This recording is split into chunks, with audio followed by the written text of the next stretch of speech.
Detroit Urban Survival Training. Intelligent options, increased survivability, and Dash makes it happen.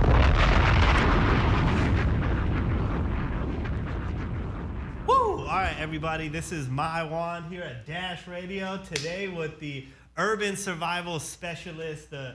I'm gonna say viral star, but that's not what we're here for. For the superhero of Detroit, Dale Brown.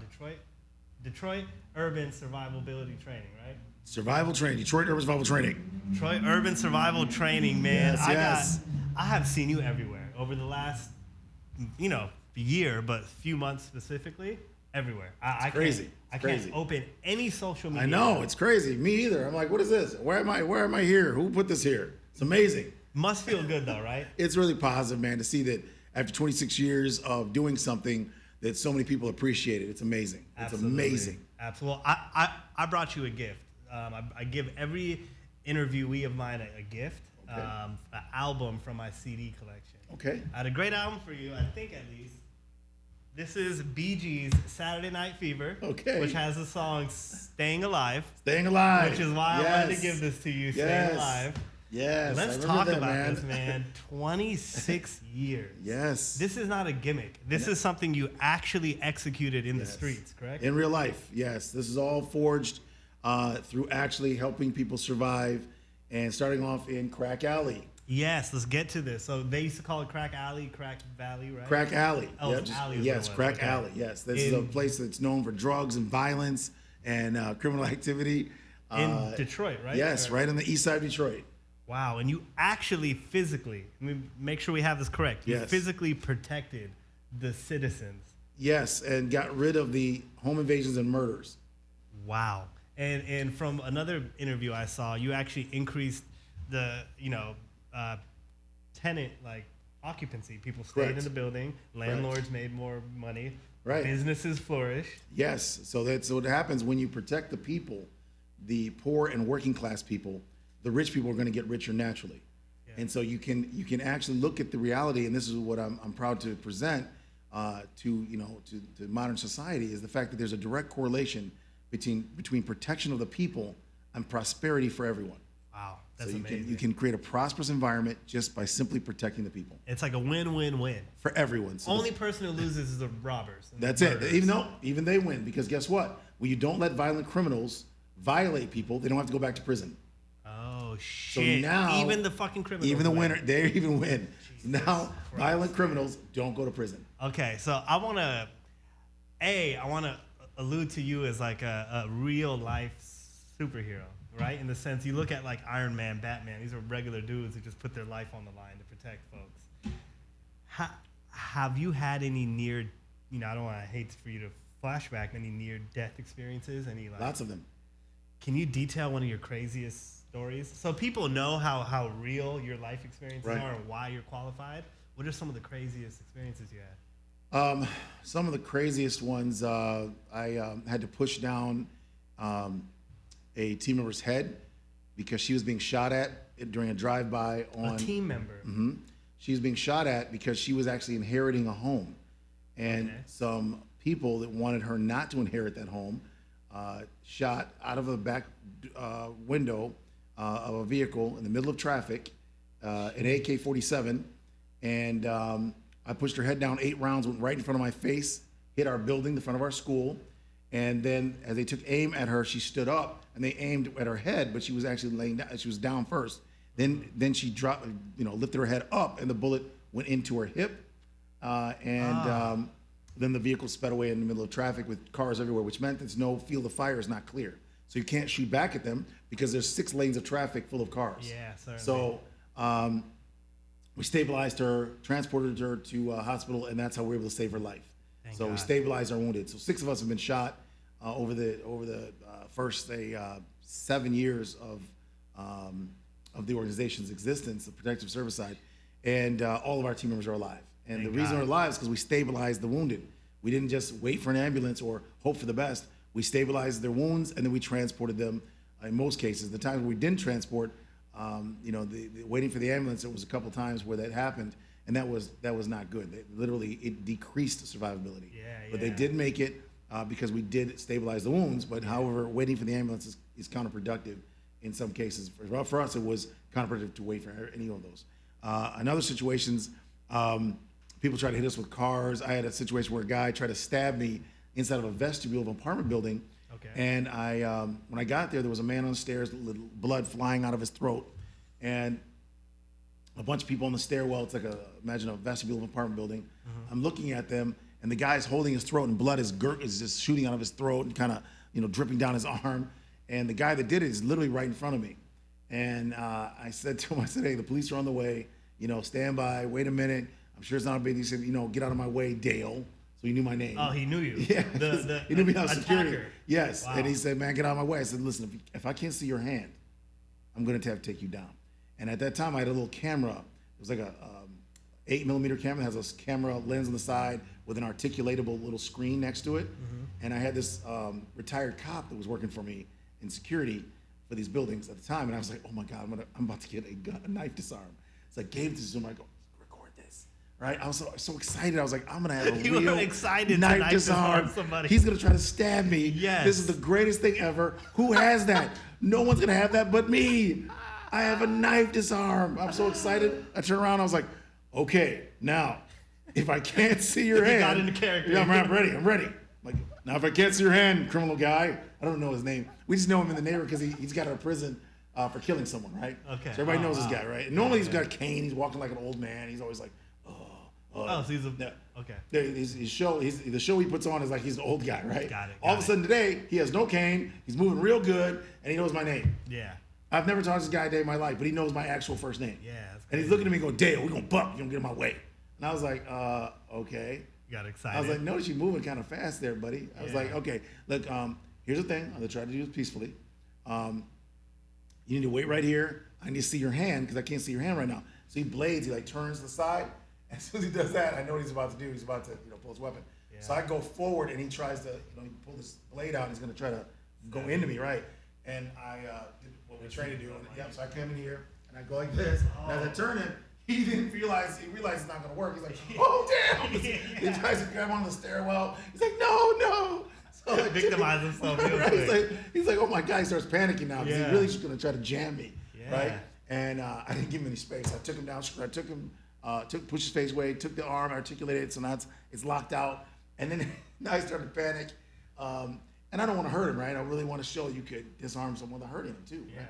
So I take him down, and I get him, and I get his arms up, and I get him like face down, his arms locked behind him. I take the knife out of his hands. I look at the camera. The camera's looking at me. I was like, This is on great. film? Yes. I was like, this is the greatest ever. Oh my so God. police get there about 5 minutes later. I'm on top of the guy for like 5 minutes, just waiting there. And you make sure he can breathe. I'm not like crushing his lungs or anything, but I have him locked. His arms are locked behind him. And I was so excited. Sergeant comes in. I'm like, oh my God, guess what? I've got a knife disarm. I've got it all, recorded. As this guy stabbed the guy in the throat, giving him first aid now. And but it's great. I actually have it on camera. So the sergeant's like, you do? Okay, let me see it. So I go to play it, right? I'm like, watch this. It's exciting. Watch. Look at that. So this is where I take him down. All of a sudden, here's what happened. The guy filming was like, he's a retired cop. He was like holding like this. He was like, oh my God, he's got a knife. He's got a knife. He's got a knife. He pointed it at the ground and He got started scared. screaming. He got scared. He starts, yes, as soon as he saw like the hand go for the knife, he saw he's actually coming towards me with the knife. He pointed at the ground and started yelling, he's got a knife, he's got a knife, and pointed at the ground. Then when I get on top of him on the ground and I get the knife from him, he pulls it back up and it shows me holding the hands with a knife. But he missed the action shot. But it actually looks like, because he never said names, he was like, he's got a knife, he's got a Oh knife. shit! It looks So like you're trying to I'm going stab with the the knife. dude. Yes. So that's what the cops saw. No, I was like, Okay. oh, just take that back. I was There's gonna witnesses say, there, okay, right? okay, But okay. still, the video shows clearly I go forward, he has a knife, the next thing you see is me with the knife. Yeah, absolutely. So it doesn't actually show him with the knife at all. That potentially was the best video of all time. It would have been. Is your everything you're preaching in practice. Yeah, and so we have gun disarms. We have disarm guns for people in real life. In real life. Yes. You've never had anybody have you been hit? No, I have not been hit, stabbed, or shot. Excuse my I've had my head Get the opened fuck- up by You've never been shot or stabbed. No, but I got shot at, and I got I'm stabbed sure you've been at, shot yes. at. Wow. And I got my head cracked Wow. open by a champagne bottle. 3 guys threw from about 30 feet away Moet bottles towards my skull and 3 of them came, and I moved my head, but one ripped my skull open right here. They threw 3 bottles? 3 bottles hard over the crowd as hard as they could. And one of them... A crowd? You were doing like a... Yeah, we were doing protection at an event. Okay. And then these guys got thrown out, so they got upset and came around the front of this environment, and imagine a crowd full of, hundreds of people right here. They jumped up, and all 3 of them threw the bottles right at me. Oh. And one of them hit me right across the skull, ripped my face open. Oh, it's good now. It's healed now. Yeah. Don't see anything. It's right through here, yeah. And ripped my skull open, and so the Damn. next 45 minutes, I had profuse bleeding down my face, but couldn't leave because I still had to manage the crowd. So blood is just leaking down everywhere. That's just part of what happens. And then one of the craziest things that happened was a murderer was one guy shot at me, and he was an active shooter, and then he was no longer shooting. Okay. And then Well, another so situation. You disarmed him. Yes, yes. Active shooter. Yeah, well, more than one active shooter we've had to deal with. Yeah. So one case, one of the active shooters was in front of a club, and I looked at him, and he pulled the gun up. And as soon as he pulled the gun up, my rifle was sitting right next to me, and I did not have time to even reach my rifle. Not just that, but there's a crowd of people, so there's no field of fire that's clear. So I wasn't going to be able to shoot at the active shooter anyway, because there's people everywhere. So I ran at him and started screaming, just yelled at him, "Hey!" I just ran straight at him, and he just took off running from me. At the same time, 2 gang squad officers came out of this nightclub. It's a nightclub in downtown Detroit. So as I started screaming at this gunman who then started running from me, 2 gang squad officers came out of the club at the exact same time. I started yelling to them, to come to follow me. And I said, "This guy's got a gun." Went up to the top of the hill, and I was able to get the officers to go around the corner. My job is to protect the families, the people, the kids, Yeah. the young people that are at this club. That's done. He's moving away. I'm not going to go apprehend him. I could, but I'm not going to. I'm going to let the police do that. Yeah. And they did, and we got the guy around the corner on the ground, hiding up against a wall in the corner of the ground with his weapon underneath him. And the police officers told him to lift his hands, which he did not. And eventually they just pulled him over and took the gun from him.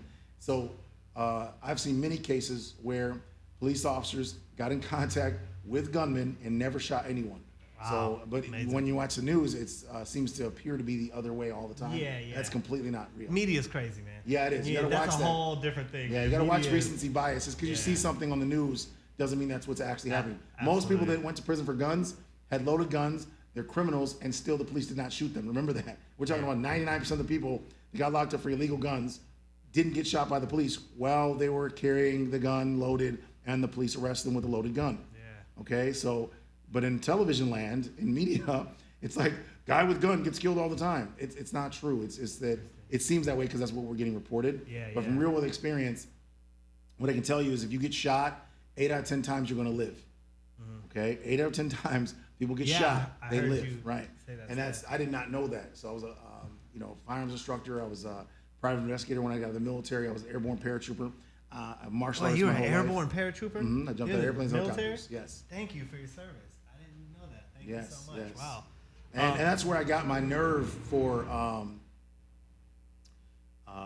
facing violence and threat in general was my lack of fear, and that came from jumping out of airplanes and helicopters.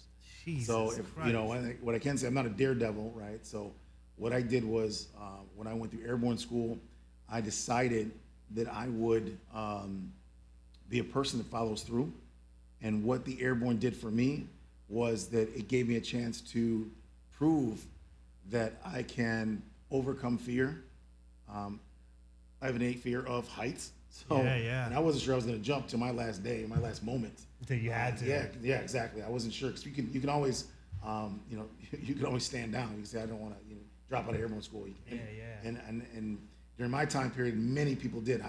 I think half the people that joined airborne school at that time actually didn't make it. So some people say that that's not the case now, but when I was going through, many people stood down every day and dropped out of airborne school. Yeah. And I was going to be one of them because I was scared. And then I Conquered decided to that, follow and then through. they gave you, Yes, right? and I went through it, and all I can say is once I did complete airborne school, I became airborne paratrooper. It changed me. I lost my fear of all things, and as a result of that lack of fear, I could then face challenges. Yeah. So that's Real one life thing. challenges. Right. And that's what changed me. So Why I did not fear going up against gangs in Detroit was because I'd already lost my fear of people. Yeah. Well, I got to ask you, man, one of my last questions for you is why? Because so people understand, it wasn't like 2 years ago you decided you're going to start doing this and you're going to go viral. No, there was 24 years. 26 years. In total, right? So you have 26 years of doing this before it was recognized. Right. Before people. 24 years, right? Yeah. Well, 25 years, because it was about 1 year ago is when people started paying attention to us. Yeah. So why? What was your motivation for 25 years? So 26 years ago, I started teaching a self-defense system I created. You created this? Yes, I created my survival system.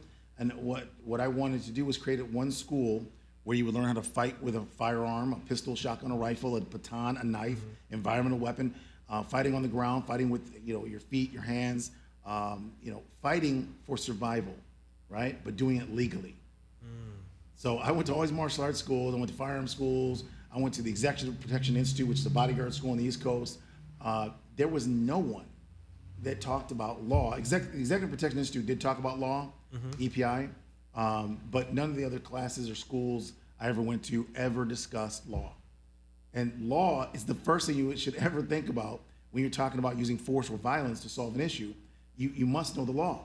Okay. So if you think you're doing self-defense, it's not self-defense if you didn't do it legally. You're now the actual aggressor. So you mean like you don't want to break any laws while you are using force and violence to do what you are calling self-defense, because if you're not right, you're now the aggressor, and now you're going to prison. Absolutely. Right? So your fear does not dictate law. Okay? And so that's what I want to do, is create a school for that. Then a girl got chased off a bridge in 1995, and that changed me from a person who wanted to train for a business to, I believe my higher purpose was, maybe I was in Detroit, to share knowledge with people that really needed it. So I started teaching in the parks. I started teaching, poor people. I didn't care, how I did it. Wow. And then I took it a step further, because when the girl got chased off the bridge, there were witnesses there, and nobody could help because they were paralyzed in fear. A woman was caught in traffic in front of her daughter. Men came to the car door, took crowbars, opened the door, yanked her out, pulled her clothes off of her in front of 50 to 100 witnesses who were cheering as she was being attacked. They were cheering? Yes, that's what they said. I didn't believe that, but it was true. And so she jumped off the bridge to escape the attack by these men. As her clothes were being stripped off her. This bridge is above water, about 50 feet above water, and the water is moving very quickly. It's a river, Detroit River. It's a channel between Canada and Detroit. And she jumped in there and she drowned. Damn. And I thought, if somebody was on the bridge, yes, that was the one that inspired me to think more about training the people to protect themselves, and not worry about money, but worry about, this training, this education I have, it should be in the hands of the families that need it. Yeah. Right. And then as I went into the east side of Detroit, where I lived on the front on a nicer building that was in an area called Crack Alley. The building I lived on was a 17-story building, a middle-class building. It was on a major street called East Jefferson, but all the way around it were buildings that we call at-risk. Lots of families live there that are poor, working class, and senior citizens, and then there was about 10% gangs. So 90% of the people there were just families, just trying to survive, and 10% gang members that were attacking them, violating them on a daily basis. There was home invasions, and there was murder at least once a month. So then I created an organization to protect the people because of that. Because what actually happened was, I went to the building owner and I said, one of the building owners that owns many of the buildings, properties. I said, there's these murders that are happening, these terrible crimes. I said, I'm from Ann Arbor, so I didn't realize that this was even happening in Detroit, in our country, in the United States of America. And so for me, it was traumatizing to realize that people were suffering like this. Yeah. And I thought, man, this is horrible. We need to protect our family. How could we have this in our country? Yeah. What if I was a kid and I grew up here, and my mother wasn't a doctor, and I didn't live in Germany in high school? What if I didn't have this kind of lifestyle? What if my father wasn't a teacher, and a high school teacher? What if I was this kid who grew up in the neighborhood? My mother was just trying to go to school or just go to work to take care of things, and she's being molested and harassed by these gang members. And that's what I thought of, is that I need to protect the families the way I'd want to be protected if I was a kid here, right? Yeah, absolutely. And so that's when I realized that what I really needed was to do more, So I got the legal rights to protect the buildings by getting hired as security for the buildings. So now I'm not just teaching. Now I went to the building owners, and what was interesting is the first thing the building owner said was absolutely not interested in helping these families. Heard the story until you showed him how you can save money. Yes, I told him I can make money. You increase his profitability. Yes, I can. By increasing other survivability. Correct. Amazing. Amazing. That's right. Survivability of the poor increases the profitability of the rich. Yeah, absolutely. There it is. That's amazing. See, this whole thing was inspired by a real life moment. You wanted to give back. Well, what happened was a little girl was attacked in front of the buildings, and I called the police repeatedly, and I didn't help her because I was threatened by a sergeant who told me not to get involved in the city street situations. And he said, he's actually gonna come attack me. The sergeant said, if I do anything to in the streets, stopping any crime in the streets. And I was like, I was intimidated. And I was like, okay, well, so I sat there and let this 14-year-old girl get attacked by a mob of women. The reason why a 14-year-old girl was being attacked is because a man wanted to have sexual relations with her, who's married to one of the women. So her and her girlfriends decided to attack the 14-year-old girl. Damn, Detroit's crazy, man. So then I took, notes, and I was a witness. I called 911 repeatedly, didn't get involved. They just kept calling the police, calling 911.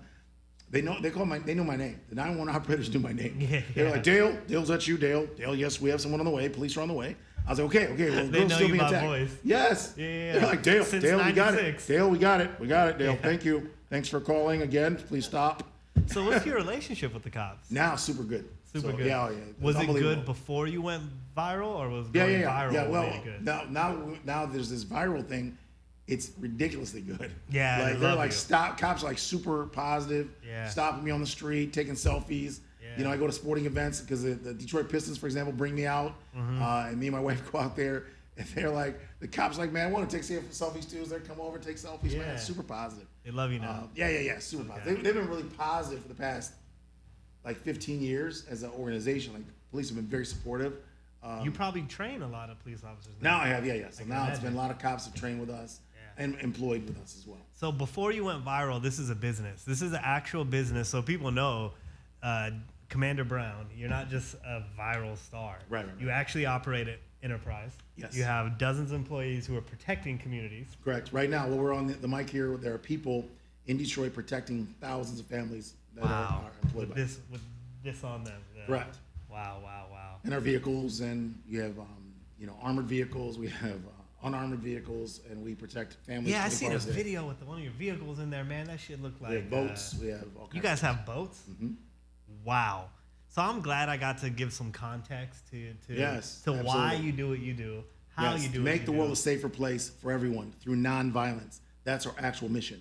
I love it, man. And what last question for you is, because people are going to ask what qualifies you. So what would you say qualifies you for this position? Outcome. Love that. Outcome is what qualifies you. If you tell me that you're good at fixing cars, you fix my car and it works better than the guy who's a mechanic from the best shop in the city, but you did it better, I'm going to trust you better. Yeah, because certainly. You got my car working better. Certainly. That's what matters. What matters is what do you want? Do you want people with experience that's the professional best possible outcome, or do you want people with more credentials and zero outcome? And we are rewriting the book. So understand this is a paradigm shift in how we manage human threat behavior. Yeah. So I'm writing the book currently now, as after 26 years of successfully managing it. So remember, none of the families we protect are dead. None of them. Yeah, amazing. We protect thousands of families. None of the police officers we protect are dead. All the police officers we protected that we've taught, that trained with us, all those police officers are alive. Yeah. You can find those police officers on our YouTube, Detroit Threat Management Center. Those police officers actually made video testimonials. Wow. You can also find victories. These are victims of domestic violence, stalking, and crime witnesses that we protected for free. These are thousands of people. We got probably maybe 25 to 50 different actual testimonials we shared. On your site? Mm-hmm. From victories. The women with children, senior citizens, we protected for free. Wow, man. And we still do. And that's something my wife and I do. We specifically, physically, we go out and protect people. So we're not the owners, we're the operators. Yeah. So the first person who goes into danger is always me. and Really, my you're wife, yes. still in the field. Yeah, we're in the To field. this day, To even this very after day. going When I leave viral. here, I'll be going back to Detroit tomorrow. I'll be in the field tomorrow God afternoon. damn. In the dark, I'll be there. You are a real life hero, superhero. Like you. Well, what I would say is that I'm a proactive agent of change. Okay. So the change we want to see, I conceive of it, I believe it, and I achieve it. Yeah. And I teach others how to do that for 26 years. We've had over 3,500 team members. None of the people none of the protectors that I've trained in the past 26 years are dead. Not one. Not one got killed. Not in the one got field? killed. 35 years of force-on-force conflicts. Understand, we go up against gangs. When you say someone's trying to kill you or your family, we go there before they kill you. We don't Yeah. wait till after they kill you to come do reports. We go there beforehand. We'll take you out of the city. We'll go hide you so they can't find you. When And people and guess calling- what? We don't have any money given to us for that. That's our money. Yeah, So we go hide families from people who want to kill them. We're using our money to do it. Wow, that's just absolutely incredible, man. You are a philanthropist, like to the core of it. Hurricane Katrina happened. The first week of the Hurricane Katrina happened, we mounted a mission to Hurricane Katrina. You can find the videos and No pictures online. way. I took a Was team that down there. 2005? Yes, and when you go down there, you're going to see that we were there before the federal government could respond. Stop it. Wait, you went to New Orleans. I mounted my own mission to Hurricane Katrina, which you see online. You go to our YouTube, Detroit Threat Management Center, and I just re-uploaded another video about the event. You can see we actually encountered John Travolta. Shout out John Travolta. John All Travolta. comes full fucking circle, everybody. John Travolta. Riggedy row, man. Wow, Full circle. imagine that. Wow. Now I'm in LA. Well, I gotta ask, in that situation, you were protecting people from Mother Nature. Well, You Mother have put Nature, Mother Nature in a starving, dying of Yeah, water, lots yeah, of yeah, water. yeah. So I took Oh, supplies shit. down there, and Wow. and I took some water, I took men. We went down there to protect the families. We actually ended up deploying out into the waterways of New Orleans with the on a away team from the Navy on Zodiac boats from the USS Tortuga. So you'll see pictures of that on there. Yeah, and before that, a guy came up to me at Camp Katrina, and he said, petty officer, he said he's a Master Chief something, right? And he said, I need your help. I have a SEAL team on this boat over here, this giant boat, it's the USS Tortuga. You can see it in the Mississippi, right? And he's like, I'm with the boat over here, and I have a SEAL team. We need your assistance. I was like, the SEAL team does not need me. Would you stop? No, Like, they do. I don't know what kind of country guy you are. You think I'm going to fall for I'm with the SEAL team foolishness. I was like, I actually recorded it too. I was like, oh, really? Tell me more about your Oh, so SEAL he team. was lying. He wasn't. I thought he was lying. Okay. So he was like, I'm going to get my away team, and I'm going to get my guys to come meet with you. I was like, sure thing, buddy. You do that. It's like this guy's character, right? I thought he was joking. Yeah. I turn around like 15 minutes later. My guy's like, Commander, some guys want to talk to you. I turn around, it's like 20 Navy guys. And they're like, yes, this is Petty Chief so-and-so. They help me with I guess they have support Navy guys that support SEAL team guys, right? Okay. So this is all the support staff. And they're like wanting me to use this is what it was really, what they wanted me to help the SEAL team with. They didn't want me to help the SEAL team. They just wanted me to help the SEAL team get their Zodiacs over the levee. So they're like buttering me up for let's use your truck. So I had my Hummer down there, right? My brand new 2005 H2 with a brand new smell. The beautiful H2. Yes. You SUT. took a brand new H2 to Katrina? Yes. It smelled brand new. Oh my and God. and then I got the nastiness all over it. But that thing's still running right now. 350,000 plus miles. Wow. Right now. Wow. That's a great truck. That's all I can tell you. That's like same engine. Yeah. Yes, and we that's were in the water, man. Deep water from This is a good ad for Hummer. Hummer, you can hook the dude up with the I new talked to one. the general. Listen, what I can tell you is one of the people that we protect used to be the president of GM. Oh shit! Oh yeah, you're in Detroit. Makes sense. Yes. Yeah. So one of the 25,000 square foot homes that we protect belonged to him. Oh, so you never paid for that Hummer? I certainly Hell did. yeah. No, Oh, I you did. did. Oh, you I did. did. Hummer, But I did come on, ask Hummer. him. I did ask him for a free one. He did not give me one Okay. yet. Hey, But we Hummer. want an electric one. We want an electric Hummer right away.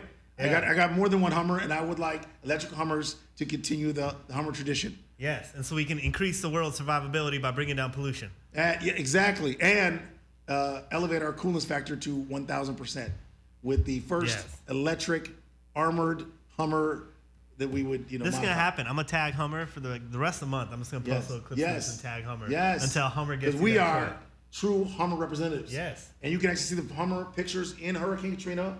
Wow. The same vehicle's running right I want now. to applaud you, man. I want to applaud you now, and anyone watching this at home, you guys should be applauding when this gets posted. Right. You went to Katrina when it first happened, the first weekend. The first weekend. Okay? And what I'm really proud of, man, is that we actually showed that people care about people. My people were not getting paid. No one paid me. I didn't get, we're not a nonprofit. No one gave us anything. This is all my sweat equity, my team member sweat equity. They sacrificed for other people. Wow. Right? No money, man. Imagine that. These guys went down there and risked their life and their safety with no insurance. I had nothing, man. I couldn't. These are just volunteers, man. We're just volunteering to go protect families that are not our own for no money. Wow. There's no. And we got there. I didn't lie and say we're with the government. I said I'm Detroit Threat Management Center. They let me through every checkpoint. They let me and my team through every checkpoint gladly, without hesitation. Man. And we went in there. We ended up staying the night at a secret SEAL team base on the side of the Mississippi, which was like a converted, I don't know if it's some kind of tow yard or something, like towboats or something is normally there. But the next day, I had one of my guys climb over a fence at the levee lock opening, because the locks are actually not controlled by electricity. They actually have a gas engine inside of them. Oh, shit. And I didn't know that, but I was trying to see if we could figure out a way to get the lock open. Yeah. So I didn't actually need to tow the Zodiacs for the SEAL team because we got the locks open. Oh, wow. And they actually opened it up. The SEAL team went in. I don't know what they were doing, but I will say they went in to the to 9th Ward area of New Orleans. Yeah. And we ended up going with the actual away team for the Navy. So we didn't go with the SEAL team guys. They went by themselves in Zodiacs. The next time the lock opened up, that's when we went in with the Navy guys and some airborne paratroopers that just got back from Iraq. And by the way, they had no bullets. The airborne paratroopers did not have bullets, but they went house to house, and we climbed on fences, because the water was about 4 to 6 feet deep in certain places, but generally somewhere between 4 and 6 feet deep. Yeah. But there was fence lines. We could the shorter ones, we could actually walk on the fence line to get into the houses to see if people were still trapped in there. Yeah. And we were on top of schools, man. There were some people inside of schools at some point, so we had to search all the schools we can come across. But it was an amazing experience, man, to actually go out with the idea that you're there to rescue people. We brought supplies to the families that were out there, and again, this is all free. And my point is to show that we don't need to be, as people, dependent on the government. We can work with the government. We can work without the government to do what's best for our community, to make it safe. Absolutely. The government worked. That was us working with the government. Mm-hmm. But if the government was not there, we were still going to go help the families. Yeah. Okay. We're not dependent on the government to go help the families. It just turns out we ended up working with, and the government helped us. So you can work with. So in other words, you don't need anything you don't have in order to create a safer, more successful society for everyone. Wow, Commander Brown, I want to thank you so much for your service to our nation, your service to the citizens of our nation. I want to end this interview with a Gandhi theory. Gandhi always talked about bad things traveled quick, good things took a lot of time. Yes. So Gandhi was against the train in India, because he said you put the train, disease is going to spread really fast. But if I'm trying to heal people, I have to go door to door. And he said my good won't be able to keep up with the bad. That's true. 26 years of doing good. It's finally caught up, man. You're getting the recognition you deserve. Yes. And people we get out there. If you use comedy to get it out there, I'm fine with that. It's fun. It's such a beautiful thing. It's actual information, man, that will actually save lives and has already saved lives. Yeah. It will continue to save lives as more people see the knowledge. Even in jokes, they'll see it, and then it'll actually affect them subconsciously. Absolutely. And create more peaceful, positive society for everyone. Less violence, more protection. Correct. Man.